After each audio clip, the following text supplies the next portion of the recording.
Hello, it's Monday, so that means I'm on my way to Sky, as you can see in the car, to do Revista de la Liga. By the way, I get asked a few times, that was a good show, wasn't it? And I don't know why they use in the past tense, because still on Revista de la Liga every Tuesday morning on Sky Sports, and we've got the opportunity to listen to Graham Hunter and to Terry Gibson, and of course we do a touchscreen feature in which we analyze things a little bit in detail. So that's every Tuesday. Keep an eye. Also, you can download it on demand if you are in the UK, and some clips of it also go on Twitter. So the 5 things that have impressed me in La Liga this weekend. Let's start with Ronaldo, of course. He scored a poker of goals, 4 goals against a beautiful Girona, actually. And this is one of the great things of La Liga. Teams like Girona go to the Santiago Bernabeu not with the idea of defending deep and getting to the box, but of attacking Real Madrid, and they managed to do so and score 3 goals in the process. 3 aerial balls into the box that Real Madrid could not defend well, and that's bad news if they don't improve, because of course Juventus next in the Champions League. But it was Ronaldo with the 4 goals that was the difference. We've gone from a Ronaldo that, as we spoke earlier in the season, scored 1 goal every 319 minutes. 1 goal every 319 minutes. This is up till January. Since January, is 1 goal every 44 minutes. 2 goals per game. Crazy. But I've always said that he is the best striker ever, and in my eyes he also has that ability to score after just 1 touch, which nobody else in the world has got that facility, that accuracy.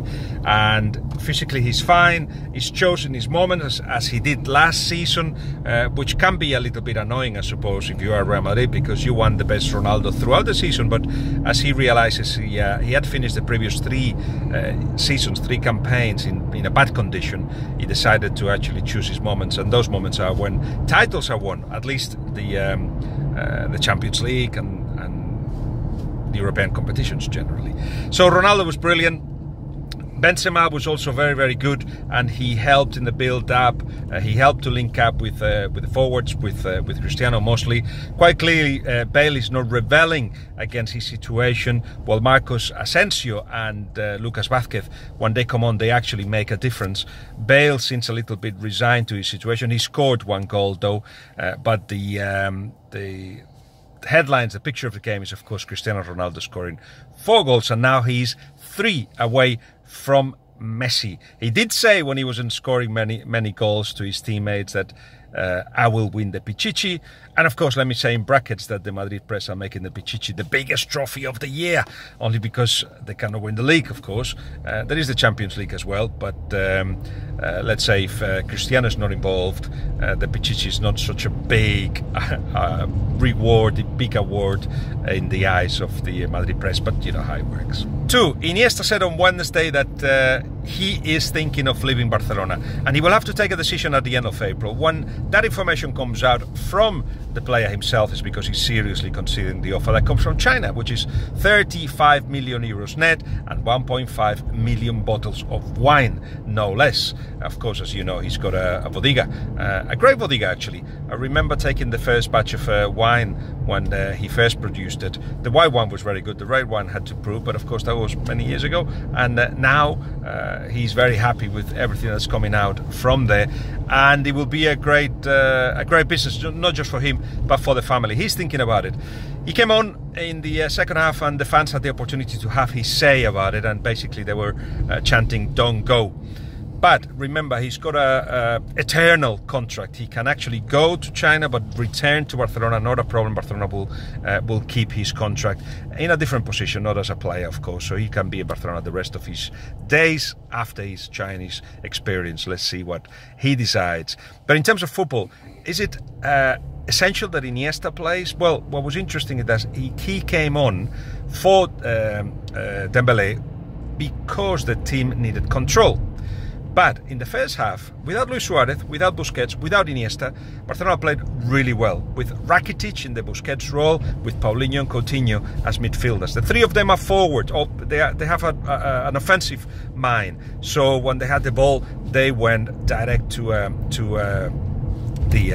Kepa's goal, Athletic Bilbao's goalkeeper, and quite clearly that worked. So basically Barcelona, with those three midfielders, and of course with Messi as well, and Paco Alcácer's movement and Dembélé, what they had was the opportunity to play at different paces, and that's what's important. You don't have to attack with pace all the time. You have to do it at different pace, sometimes controlling, but in the last third finding an extra gear or 2 gears, and that's what Dembélé helps with. Of course Messi, you know, he can do too, and the midfielders Paulinho and Coutinho as well can keep the ball. Coutinho better than Paulinho, but also can attack and you know, get into the box at a different pace. That just took Athletic Bilbao by storm, and they could not control what it was a very good Barcelona. Without Iniesta, I don't think he's absolutely crucial to the team as much as he used to be, certainly.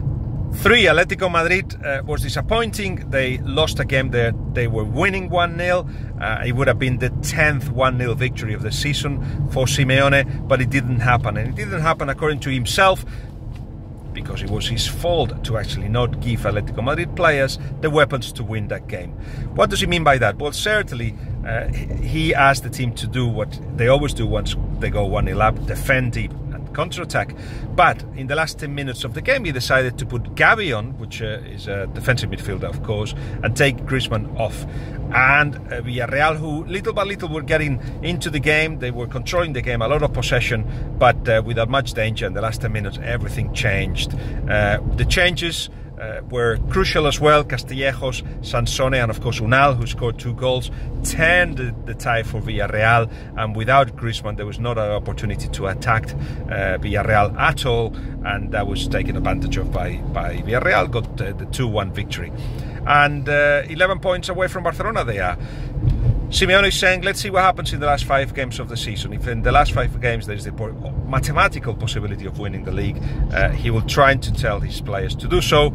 Of course, they will always compete, but he's not giving up on the league just yet. 4, he has to be Villarreal, not only because they managed to get these 3 points against Atletico Madrid, is because of the performance of one of the players, Rodri, who will sign for Atletico Madrid. He comes from the lower ranks of Atletico Madrid. He went to Villarreal, and now it will be Atletico Madrid who buys him back. And he's a little bit like Busquets. He plays in that role. He has been called up as well this week by the national side for the first time, and he could be certainly that kind of player, that kind of caliber of player. We're talking Busquets, the best in the world in that position, but Rodri is on his way to do so. He's very intelligent. He didn't start very well, and it was all very plain, not just him but the rest of Villarreal in the game against Atletico Madrid, but started getting better and better, and look at his passes. When he went forward, his passes beat lines of pressure and made Atletico Madrid life very difficult, but also when Villarreal lost the ball, he was there.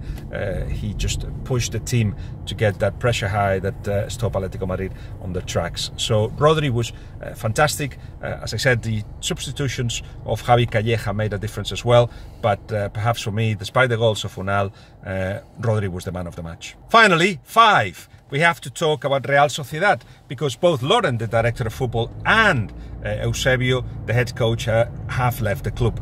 Loren didn't like the fact that after 10 years at the club, and with the kind of work that he's done, he got Real Sociedad on the 2nd division, but he actually managed to help Real Sociedad with the signings, with the coaches that he got, Lasarte, of course, Montanier, Eusebio, perhaps not so much Moyes, managed to get Real Sociedad 3 out of the last 5 seasons in European competition, but he didn't like that the fans were asking for him to go.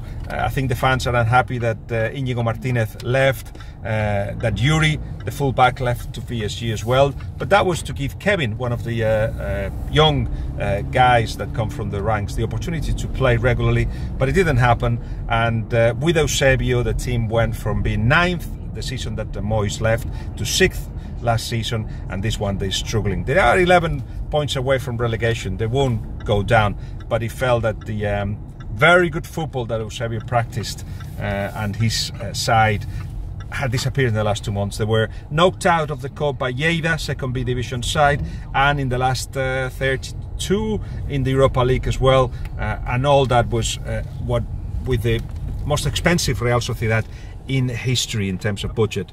expected in a way. Shame that there is no much patience in football, because it was Eusebio 2.5 years at the Realm, but the board feels that the team needs something else.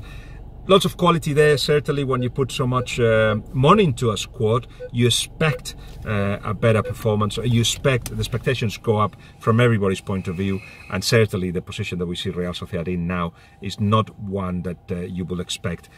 I think it's 6 victories, 6 draws and 14 defeats this season is simply not good enough. All right, that's all. There's an international break, so we'll see what we do. Bye-bye.